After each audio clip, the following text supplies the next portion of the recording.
em todos nós, né? Proveniente de Deus, não sois de vós mesmos, fostes comprado por um bom preço. Glorificai, pois, a Deus, o vosso corpo e o vosso espírito, nos quais pertencem a Deus. Amém? Vamos orar, querido Deus. Obrigado, Senhor, por esta palavra que o Senhor falou, Papai querido, em nosso coração. Peço que o Senhor abra o nosso entendimento nesta noite, para que possamos entender, ó Deus, qual é o teu plano, o teu propósito, qual é a palavra, qual é a mensagem que o Senhor quer passar para nós nessa noite. Que nosso coração, ó Pai, esteja aberto para que nós possamos ouvir e entender aquilo que o Senhor tem para nós, em nome de Jesus. Amém? Pode sentar em nome do Senhor. Deus abençoe. Irmãos, nós falamos no início do culto que Jesus, ele chegou numa época da Páscoa e ele entrou no templo. A época da Páscoa era a época em que as pessoas de toda aquela região, elas iam até o templo para adorar o Senhor naquela festa.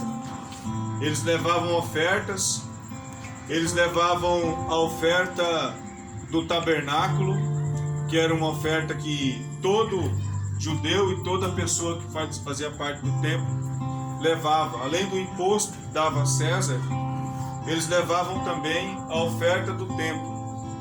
Eu falei no começo que existiam cambistas lá dentro do templo. E estes cambistas, eles trocavam, porque as pessoas chegavam com moedas romanas. Na cara da moeda tinha um valor, né? Na coroa tinha um valor, e na cara da moeda tinha a foto de César, a foto do imperador. E no templo não se aceitava essa moeda, porque era uma moeda romana. Era considerada uma moeda impura, não poderia entrar no gasofilácio do templo. E o que os cambistas faziam? Eles ficavam ali na porta do templo, depois já ficaram dentro do templo, negociando. E eles cobravam um juro exorbitante, eles cobravam uma taxa de câmbio muito grande. Era como se você fosse hoje trocar dólar por real e vice-versa.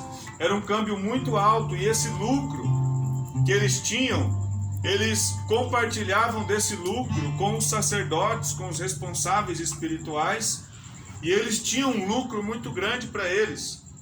Eu ouso imaginar que os sacerdotes talvez alugavam espaços dentro do templo para as pessoas montarem as suas barracas e fazerem o seu câmbio. Isso virou um costume, virou uma tradição ali. Aqueles que vendiam pombos tinham seu espaço.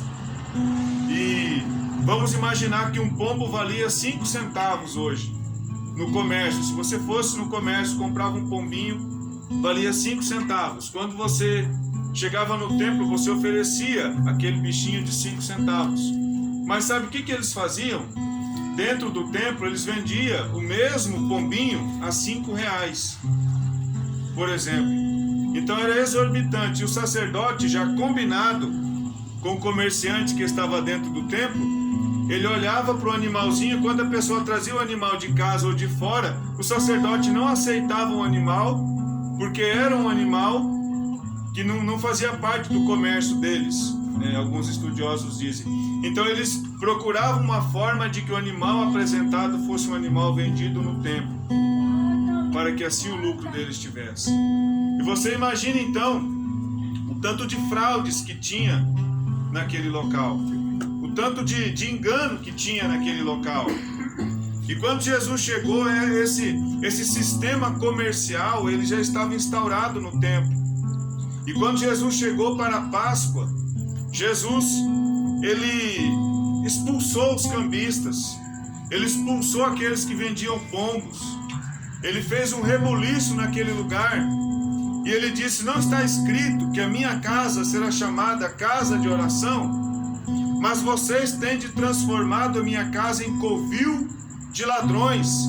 Olha a palavra forte que Jesus disse para aquelas pessoas: vocês têm transformado a minha casa em um covil de ladrões.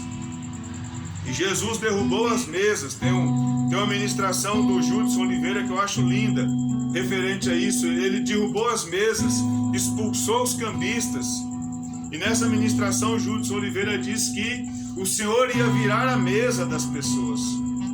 E o que significa virar a mesa? Significa mudar a história das pessoas. Quando nós olhamos para a história de templo ainda, nós vemos que a presença de Deus vivia dentro de uma arca em tendas, quando o povo estava no deserto. Depois que o povo foi para a sua terra, através de Salomão, filho de Davi, que sucedeu Davi, foi construído um mega templo, um grande templo, onde se habitava a presença de Deus, onde foi colocada no local santo dos santos a arca da aliança, que representava a presença. E a Bíblia diz que quando Salomão foi consagrar o templo, apresentar o templo a Deus, houve uma Shekinah, uma presença, uma manifestação de Deus, e o templo encheu de fumaça. E os sacerdotes que estavam ali trabalhando, eles não conseguiram sequer ficar em pé, tamanha presença de Deus ocupando aquele lugar. Aleluia. E continuou-se a história, mas o povo de Deus não conseguiu caminhar nos caminhos que o Senhor havia determinado para eles, e o povo de Deus sempre caía, levantava, pecava, tinha uma certa facilidade para cometer idolatrias, para cometer coisas que desagradavam o Senhor, e por conta disso esse povo foi levado para o exílio da Babilônia, um cativeiro de 70 anos, e quando o rei Nabucodonosor veio, ele destruiu esse templo, sumiu a arca da aliança. Alguns livros apócrifos diz que Jeremias escondeu a arca da aliança, que vai aparecer no final dos tempos. O fato é que aquilo que representava a presença de Deus, construído pelas mãos do homem, foi destruída pelas mãos do homem. O povo ficou cativeiro 70 anos na Babilônia. Depois que eles saíram, eles voltaram para sua cidade e eles construíram novamente o templo. E quando os mais velhos olhavam para aquele templo, ele não era tão suntuoso, ele não tinha ricos detalhes, ele não era tão rico, tão bonito, tão formoso como era o templo de Salomão. E alguns se entristeceram por causa dele. E aí Deus levanta lá o profeta Amós, e o profeta Amós anima aquelas pessoas dizendo que a glória da última casa seria maior do que a da primeira. Aleluia. E na última casa o Senhor daria paz. E na última casa o Senhor enviaria o desejado de minha alma, se não me engano, que era Jesus. Ele profetizou que o último templo contemplaria a presença do Senhor. E no último templo, esse último templo não foi maior por causa de sua formosura, ele foi muito bonito também, só que foi grande porque Jesus pisou no segundo templo. Jesus curou no segundo templo. No segundo templo Jesus expulsou os cambistas, conforme diz a Bíblia. No segundo templo Jesus curou enfermos, Jesus pregou, vidas foram transformadas no segundo templo. A presença de Deus não estava mais na arca, a arca não estava no segundo templo, mas o próprio Jesus andou no segundo templo. Esse templo que foi reformado por Herodes, um pouco antes de Jesus nascer. Herodes, para ganhar os judeus, ele mandou reformar e deixou o templo maravilhosamente grande e suntuoso. E nesse templo Jesus pisou. Nesse templo Jesus fez milagre. Mas Jesus, no livro de João, ele diz que ele partiria e enviaria outro, que esse outro seria o Consolador, e esse Consolador não estaria mais convosco, mas estaria em nós, em vós, dentro de nós, e esse Consolador é o Espírito Santo. Passou um tempo, esse templo foi destruído novamente, existem só ruínas dele, e nas ruínas deste templo hoje, os judeus choram e chamam uma das paredes desse templo de Muro das Lamentações, aonde eles colocam o seu rosto e aonde eles choram e lamentam e esperam a construção novamente desse templo. E Satanás tem a proposta de construir o terceiro templo, quando ele se levantar. Entretanto, o Senhor, irmãos, nós percebemos que a arca que representava a presença, que estava guardada dentro do templo, não está mais, ela sumiu. Mas o Senhor, quando Ele orientou os discípulos, depois que Jesus morreu, Ele subiu aos céus, mas antes Ele disse: ficai em Jerusalém até que do alto vocês sejam revestidos de poder. O povo ficou em Jerusalém e o Senhor revestiu esse povo com o poder do Espírito Santo. E passou mais um tempo, na festa de Pentecostes, que é a festa 50 dias após a Páscoa. Nessa festa reuniu-se novamente muitas pessoas naquele lugar. E o povo de Deus, os apóstolos escolhidos pelo Senhor, estavam com essa presença de Espírito Santo dentro deles. E por causa dessa presença que eles estavam,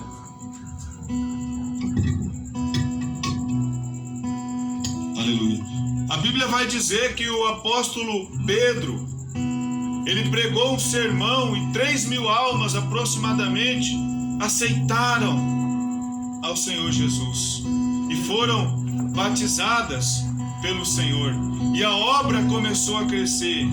E esse Espírito Santo, ele está dentro de nós. O livro de 2 Coríntios vai dizer que nós temos um grande tesouro dentro de um vaso de barro.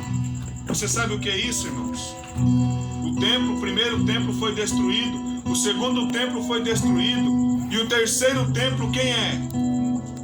Sou eu e você. Você sabia que você é um templo do Espírito Santo? Você sabia que o Espírito Santo habita em você? Você sabia que ele se preocupa com você? 1 Coríntios, que nós lemos, diz que não sabeis que o vosso corpo é o templo do Espírito Santo que habita em vós, proveniente de Deus, e que não sois de vós mesmos. Nós não pertencemos a nós mesmos. Algumas pessoas dizem o meu corpo e minhas regras, mas quando nós escolhemos caminhar com Cristo, quando nós escolhemos viver para Cristo, esse corpo não é mais seu, esse corpo não é mais meu. E eu preciso agora começar a cuidar desse corpo como sendo ele um templo do Espírito Santo, uma habitação do Espírito Santo. Alguém vive dentro de nós, e esse alguém é o Espírito Santo. Ele precisa habitar em um local limpo, adornado, puro e bem cuidado. Glória a Deus. Quem gosta de morar numa casa suja?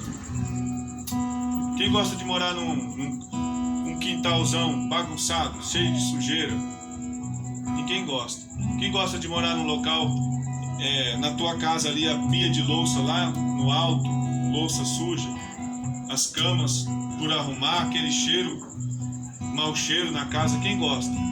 Ninguém gosta. Quem gosta de uma casa limpa, bem arrumadinha, aquele cheirinho de detergente circulando pela casa, de alvejante, aquele cheirinho gostoso, aquela essência?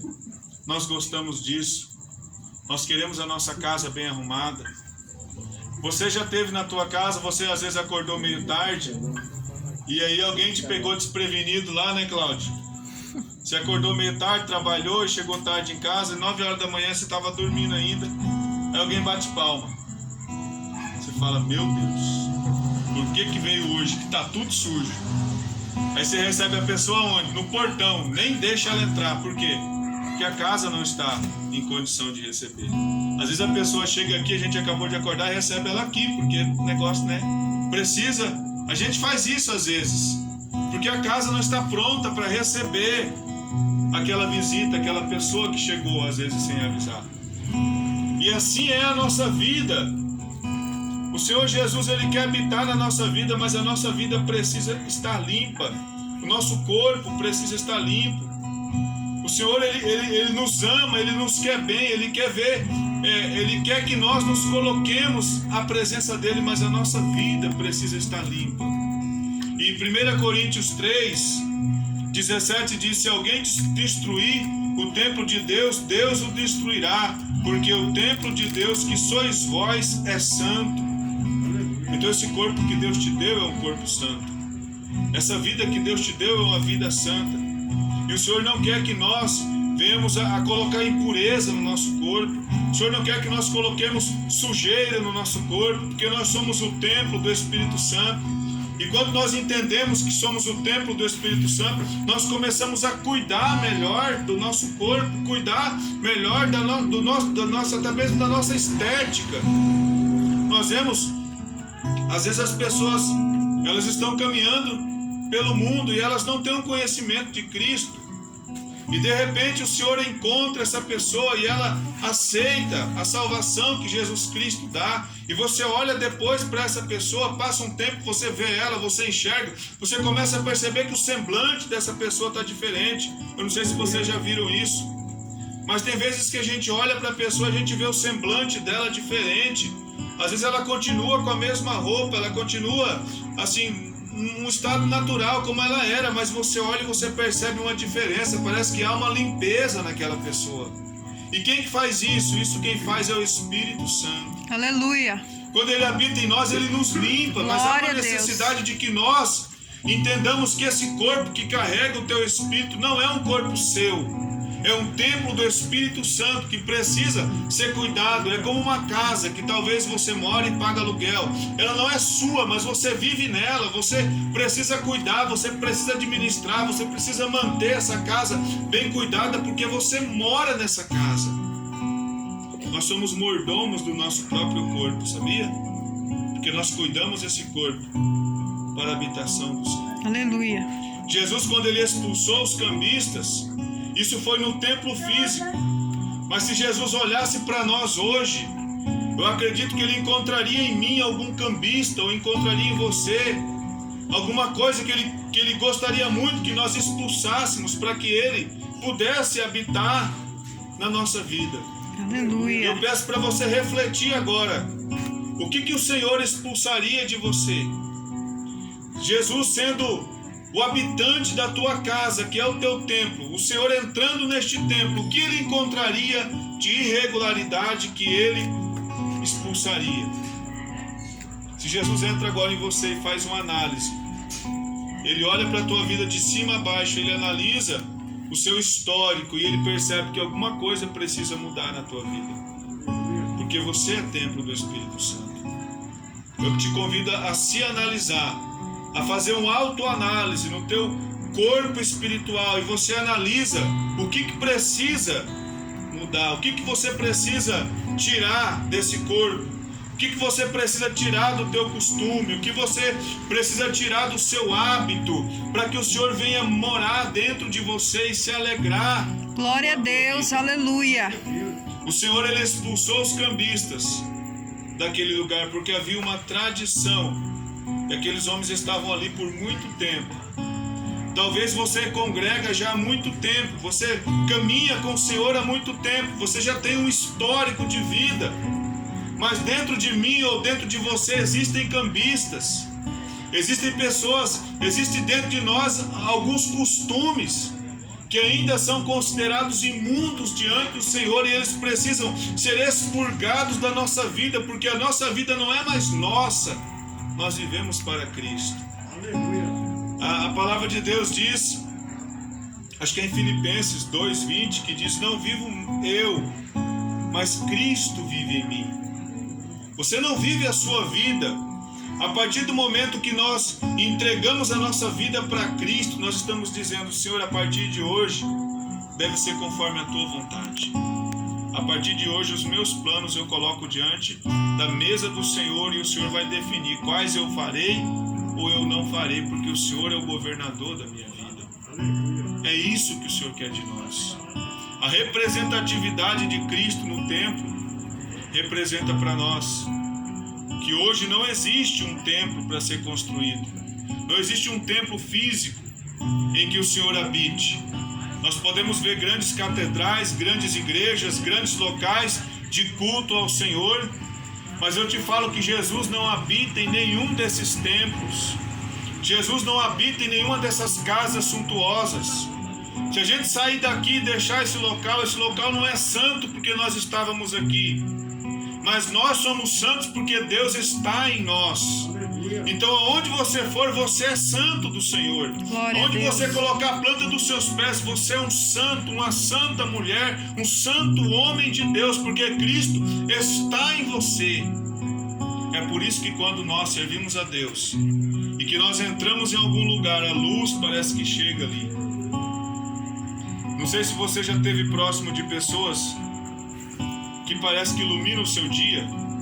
A pessoa chega ali e você fala, poxa, iluminou o meu dia. Essa pessoa chegou na minha casa e parece que as portas se abriram, eu me senti melhor.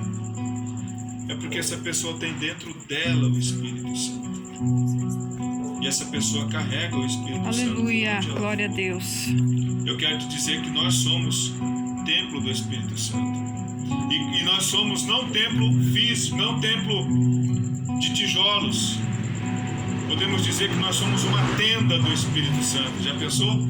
Porque lá no deserto, quando o Senhor não havia permitido ainda que se construísse templo para receber a arca da aliança habitava dentro de uma tenda, uma tendinha simples.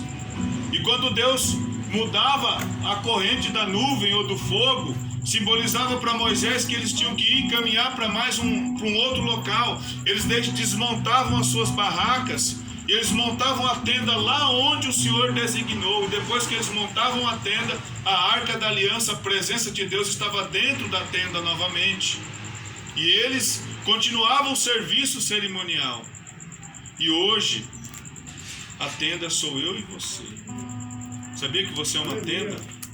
Por que tenda? Eu quero ser um templo. Você é um templo, mas é um templo provisório.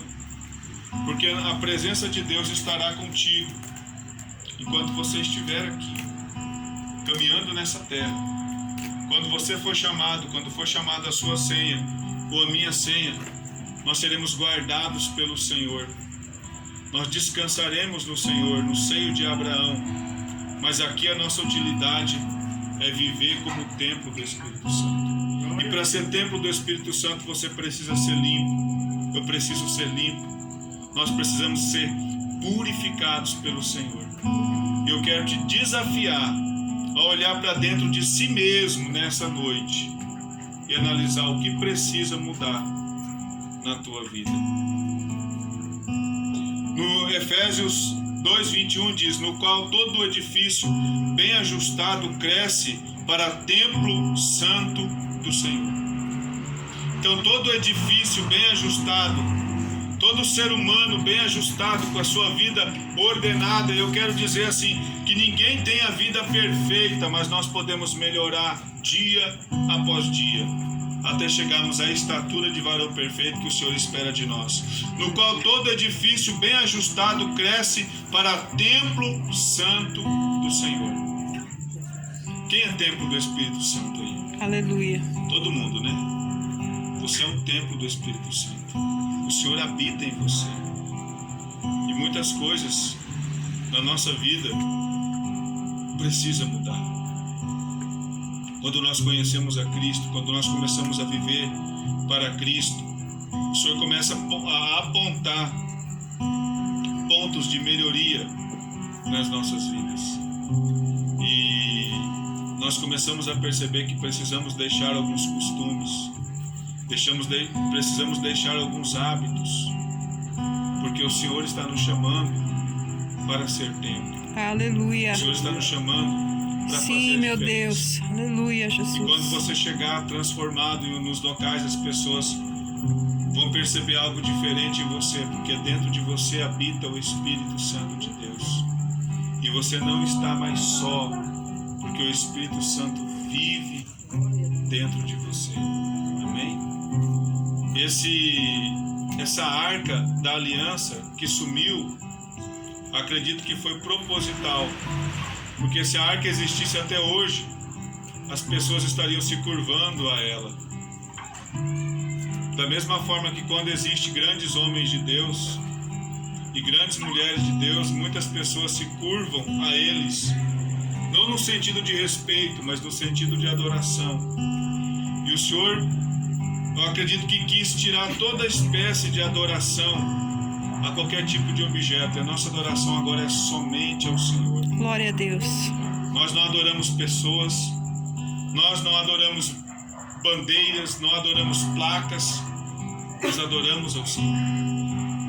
E o Senhor habita em nós. E se Ele habita em nós, a mudança na nossa vida vai acontecer. Glória a Deus. Eu tenho, assim, quando eu comecei a caminhar com Cristo, e eu já ia na igreja, já congregava, mas não tinha, precisava de uma mudança. Eu acredito que o Espírito Santo já estava batendo no meu coração. E certa vez, eu sempre contei isso, eu estava lá, virada do ano, 2002 para 2003, eu estava ali no bar da esquina ali da Deus, já virada do ano, aquela festa, e eu pedi lá a minha bebida, a minha cerveja, junto com algumas pessoas que eu estava, coloquei no balcão, enchi um copo para beber, tomei um gole, metade, e veio algo dentro de mim e falou: aqui não é o teu lugar, sai daqui. Eu olhei pro meu primo, falei: cara, eu vou embora. Você tá doido? Vai virar meia-noite, os focos aí, agora vai ficar bom? Falei: eu não tô legal, eu vou embora. E abandonei ali. Coisa mais difícil é alguém que bebe abandonar uma garrafa cheia ou pela metade no balcão. Abandonei a garrafa ali. Já morava ali naquela casa. Fui embora dormir. No outro dia, acabei tomando um tantinho assim de vinho. E quando eu pisquei o olho e acordei, já era julho de 2004. 2003. E eu não tinha bebido mais. O Senhor estava tirando aquilo ali de mim. E o Senhor me purificou do vício do alcoolismo que eu tinha desde os 16 anos. 11 anos bebendo. O Senhor fez uma limpeza no meu corpo. Glória a Deus. A mão que não segurava um copo, que era assim, o Senhor tirou até a tremedeira. O Senhor me deu uma vida nova. O Senhor apontou para mim o que eu precisava tirar da minha vida. Era o vício da bebida. Depois foi o vício dos jogos, de sinuca e outras coisas que eu praticava, o Senhor tirou também. E hoje estou caminhando para ser o templo do Espírito Santo. Eu já sou o templo do Senhor, o Senhor já habita em mim, já faz morada em mim. Agora eu tenho que cuidar da minha vida, do meu templo, para que o Senhor habite sempre nele. Aleluia. E para onde eu estiver, para que onde eu esteja, eu transmita que sou um templo do Espírito Santo. Aleluia. A gente, aqui na igreja, nós não pregamos uso e costume, irmãos. Nunca falei isso, de questão de roupa de ninguém. A gente não tem essa prática.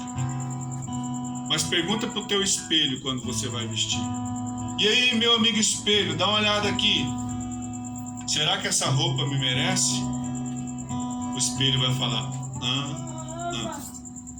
é você, sim, senhor espelho. Deixa pra cá esse shortinho, alguma coisa que você usa. E isso não vai acontecer de repente da noite pro dia, irmãos. Mas se você tiver essa ousadia, o Espírito Santo vai te vestir. Glória a Deus. As suas roupas vão começar a falar dentro do guarda-roupa. Você olha, bate o olho nela e fala: vou te vestir. Ela fala: não, eu não posso. Você fala: beleza, fica aí, vou vestir a outra. Não estou cobrando uso e costume, não estou doutrinando questão de roupa. Mas se eu sou o templo do Espírito Santo, eu preciso estar bem apresentável, porque o Senhor habita em mim. Eu não sou mais ou menos por causa da roupa que eu visto, mas porque o Senhor habita em mim, os meus costumes são diferentes. Glória a Deus. Os locais que eu frequento são diferentes. As músicas que eu ouço são diferentes. As coisas que eu faço são diferentes. As minhas atitudes diante de situações são diferentes, porque há alguém que habita em mim e eu preciso ter cuidado com a minha vida. Há uma roda de pessoas olhando para nós, porque nós somos templo do Espírito Santo. Ontem nós tivemos 10 pessoas entregando a sua vida para Cristo aqui. Foi uma festa, eu imagino que os anjos até agora estão pulando lá. Tudo feliz, dando glória, porque foi uma festa aqui. E agora não se assustem, porque o Senhor vai começar a apontar algumas coisas, alguns pontos de melhoria. E de repente você tem um costume de falar uma palavra, um palavrão, e o Espírito Santo que habita em você fala: opa, isso aí não é legal não, hein? Muda essa palavra, troca ela por essa outra. Você fala: poxa, é mesmo? Daqui a pouco você não vai estar mais falando palavrão. Você vai ver em nome de Amém, Jesus. Jesus, glória a Deus. O Senhor vai agir na tua vida. O Senhor vai fazer uma obra na tua vida, porque Ele quer morar em você. E para Ele morar precisa ter mudança na nossa vida, porque se não houver mudanças, não tem como. Até os demônios gostam de casa arrumada. Imagina o Espírito Santo, né? O Senhor fala na palavra que quando o espírito maligno, né, ele encontra uma casa limpa, ele sai, dá uma volta e busca 7 pior do que ele e entra naquela casa. Jesus ensinando, porque a casa estava limpa. Limpa, que eu quero dizer, não é limpa de limpeza, mas é desocupada. Então o Senhor, Ele quer ocupar a tua vida para que ninguém mais venha ocupar o teu coração. Então você, a cada dia, eu a cada dia, nós a cada dia precisamos nos colocar mais à disposição do Senhor e não ter medo do que Ele vai nos orientar, porque Ele cuida, como Ele zela das nossas vidas. Ele quer o melhor para nós. Amém? Vamos ficar em pé em nome do Senhor Jesus.